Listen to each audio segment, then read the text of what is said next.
गंडापुर साहब तो वही कुछ किया है जो उनको कहा गया था कि उन्होंने बंदे छोड़े और छोड़ने के बाद वो गायब हो गए, पूरी पार्टी गायब हुई है, गंडापुर अकेले तो नहीं हुआ सर। तो खान साहब की स्क्रिप्ट पे चले हैं, ये मेरी तो ये ऑब्जर्वेशन है कि जो उनको स्क्रिप्ट दिया गया था खान साहब की तरफ से, तो गंडापुर साहब ने एग्जीक्यूट किया उसको रिलीजियसली। उनको ऑर्डर होता आपने बैठना है वो बैठते, तो पूरी पार्टी गायब थी सर।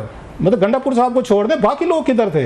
तो ये तो प्लान का हिस्सा था कि बंदे लाने हैं, शहर में छोड़ने हैं, और पार्टी ने नहीं जाना वहाँ पे। उसके बाद ये पुलिस जाने और फिर ये क्राउड जाने, फिर हजूम डाने, फिर बांग्लादेश मॉडल की तर्ज पे कोई ना कोई कार्रवाइयाँ होती हैं तो होती रहें। Just my opinion sir. देखिए जी, मेरा नहीं ख्याल कि मैं थोड़ा सा इख्तलाफ करूंगा इस लिहाज से कि इमरान खान साहब की कतन ये प्लानिंग नहीं होगी, नंबर एक बात।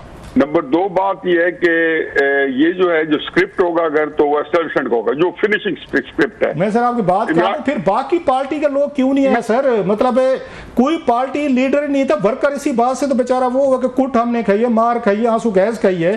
कोई वर्कर, मतलब सारे वर्कर थे। कहाँ उमर अयूब खान साहब नहीं थे, बैरिस्टर गौहर नहीं थे, आपके उसके बाद असद कैसर नहीं थे, अली मोहम्मद खान साहब नहीं थे, कोई बंदा नहीं था। तो ये तो पूरी पार्टी नहीं थी सर, सिर्फ वर्कर थे। क्यों?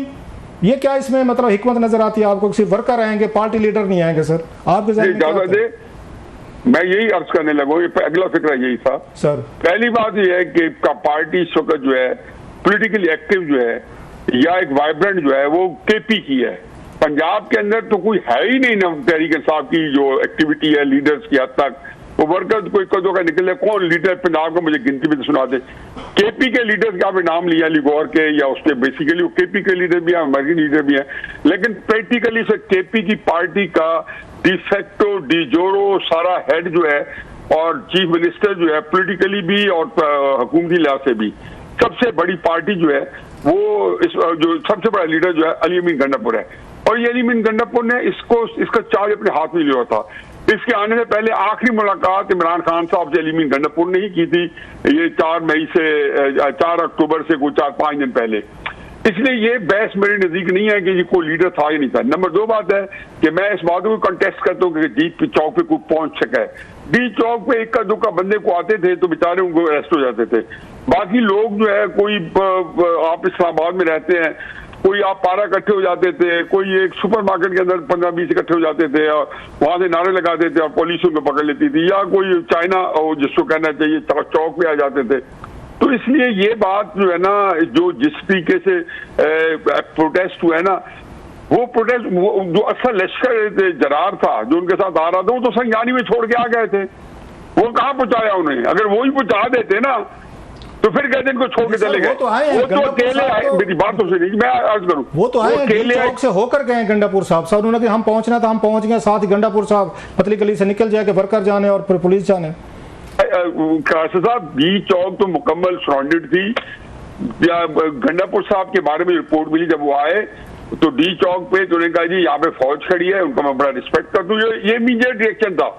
जैसे अभी ये गिरफ्तारी नहीं हुई थी, अभी तो ये कहा था कि केपी हाउस चले गए, जो ये भी बड़ा क्वेश्चन मार्क है कि फिर केपी हाउस के चले गए, उधर ना बैठ जाते जहां उनको जगह मिली है, चाहे वहां पे आपको एक फजल हक रोड पे जगह मिली है या यहाँ से फैसल एवेन्यू शुरू हो जाए, जो भी बड़ा एवेन्यू है जो प्रेसिडेंट हाउस से सामने जाता है, तो वहां बैठ जाते।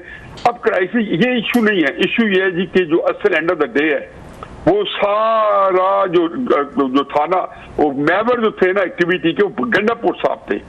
आप टीवी ऑन करके बैठे थे गंडापुर साहब जी कि आपने सोचा कि मेरा यूपी नहीं नजर आ रहा।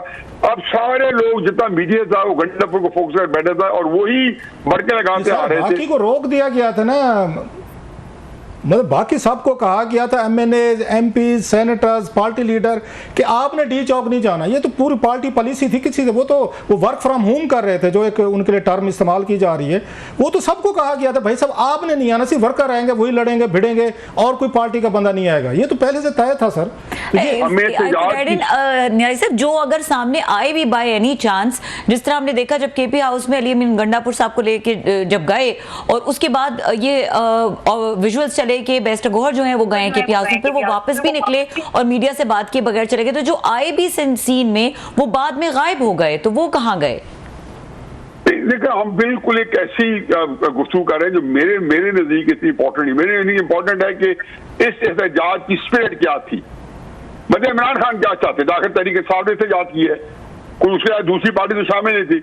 उनकी स्पिरिट ये थी कि इमरान खान को अच्छी तरह पता था, और मैं अगर इमरान खान का ज़हन पढ़ने की कोशिश करूं तो वो SCO के समिट के ऊपर पहले, और ये पहले वो करते रहे, 2014 में चाइनीज प्रेसिडेंट ने आना था तो वो आगे जी चौक में बैठ गए थे। फिर उसके बाद 25 मई को जब लास्ट टाइम हमने डिस्कस किया पिछले हफ्ते भी, ये 25 मई 2022 को जब कतर के अंदर IMF के साथ पाकिस्तान की हाई लेवल मीटिंग होनी थी, और वो इन्होंने सोचा कि जी मैं पहले ले जाऊं, क्योंकि 7 दिन को वादा किया हुआ था जो बाजवा ने कि हमने इसको कहा हुआ था कि ये 28-29 को रिजाइन कर देंगे। उन्हें समझा मेरे साथ धोखा कर रहे हैं क्योंकि ये IMF की मीटिंग कंट्रोल करना चाहते हैं, वो उसके लिए निकले, वो खत भी लिखकर, तो एक पूरा को ट्रेल नजर आई इमरान खान साहब का इंटरनेशनल इवेंट्स के ऊपर प्रेशर क्रिएट करने का उसके ज़हन बनता है। उनका बल्कि ख्याल था फॉर द टाइम, बस समझेगा अगर ये धरना 5-6 दिन बैठ जाता तो आपका SCO जो है वो सॉरी लफ्ज शख्स है वो बढ़ जाता जो SCO का प्रोग्राम है, क्योंकि ये छोटा नहीं है। मैं कई इंटरनेशनल समिट अटेंड कर चुका हूँ, बड़े बड़े मुल्कों में जब होते हैं तो वहाँ कर्फ्यू लग जाता है। चाहे IOC का इस्लामाबाद में इजलास हुआ 74 में, तो 2 दिन कर्फ्यू रहा था। इस्लामाबाद में भी जो हेड ऑफ स्टेट आ रहे थे, लाहौर में भी, तो कर्फ्यू के समान सिलेक्टेड एरिया में थे। तो ये मैं रियाद में गया 2017 में, ट्रंप आया हुआ था, वहां पे कुछ तकरीबन 34 मुल्कों के सरबराह थे, नवाज शरीफ साहब भी गए हुए थे। वहां पे रियाद में स्कूल, कॉलेजेस, मार्केट सब कुछ बंद था। तो ये कुछ छोटी चीज नहीं है। फिर आपको पता है कि आपके यहाँ इस वक्त जो एक्टिविटीज है टेररिस्ट की भी, मिसक्रिएंट्स की भी, शरारती लोगों की बढ़ी हुई है, तो जो फॉरेन डिग्निटरीज हैं और फिर पब्लिक सेफ्टी है, दोनों की सेफ्टी के लिए जरूरी है कि आप इस चीज को पहले साफ क्लियर करें। चुनाचे हुकूमत ने देखा है कि इनको लॉन्ग मार्च, अलबत्ता तारीख के मामले में मुगालता हो गया कि इमरान खान साहब ने सोचा कि 4 तारीख को मैं करूंगा तो प्रेशर पड़ेगा। हुकूमत ने सोचा कि 4 तारीख को आ जाए, और गंडापुर को मेरा ख्याल है कि चूंकि गंडापुर कॉम्प्रोमाइज आदमी है, मैं हमेशा से कहता हूँ उन्हीं का आदमी है, और उन्होंने जाके कहा जी कि अच्छा आप इस तरह लेके आएंगे, ये शोर मचाएंगे, गालियां देंगे, हुकूमत को देंगे, सबको देंगे, और अब जाके IG को देंगे। उन सबको हमें पता है कि नाहक तोबा मजबूरों पर। लास्ट 2 क्वेश्चन सर, आपकी मेहरबानी, आप भी ट्रैवल कर रहे हैं सर। पहली दफ़ा हुआ है कि यहाँ पे हम देखें, पहले भी शायद हुआ था लाहौर में 2017-18 से पहले, कि खान साहब की 2 बहनें जो हैं वो गिरफ्तार हैं, बल्कि आज उनका जिस्मानी रिमांड जो है ना 1 दिन का दिया गया है। So how do you see that कि उनकी 2 बहनें लीमा खान साहबा और डॉक्टर उज़मा साहबा जो हैं वो अरेस्ट की गई, और बड़े उन पे वही वाले एंटी टेररिस्ट कोड्स वगैरह के बाकी भी वर्कर्स हैं, बताया जा रहा है सारे 800 वर्कर्स हैं वो गिरफ्तार हैं, उन पे भी इस तरह सीरियस मुकदमे किए गए। खान साहब की बहनों पे हैं, पार्टी के लीडर जो नहीं भी थे उन पे भी पर्चे किए गए। तो कैसे देखते हैं सर इसको?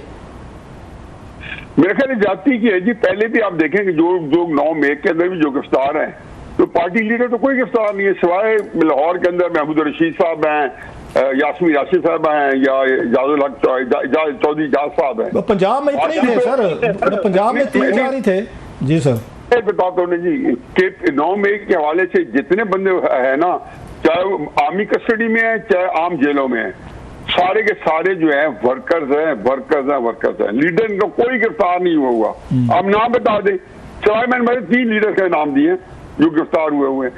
तो पहली बात। दूसरी बात यह है कि देखो एक आम प्रोटेस्ट है, आप चले गए हैं, आप उनको पकड़ लें, और मैं पूरा था कि जी चलो शाम तक छोड़ देंगे।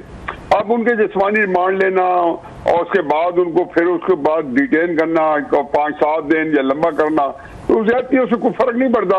लेकिन गवर्नमेंट के लिए, हुकूमत के लिए, या जो लोग कर रहे हैं काम, उनके लिए कोई भी सूरत हाल नहीं होगी जैसी है, वो किसी सूरत में जो है वो इसके ऊपर नहीं करेंगे। जिसको कहना चाहिए कि उनको अच्छे ऑप्टिक्स नहीं पड़ रहे।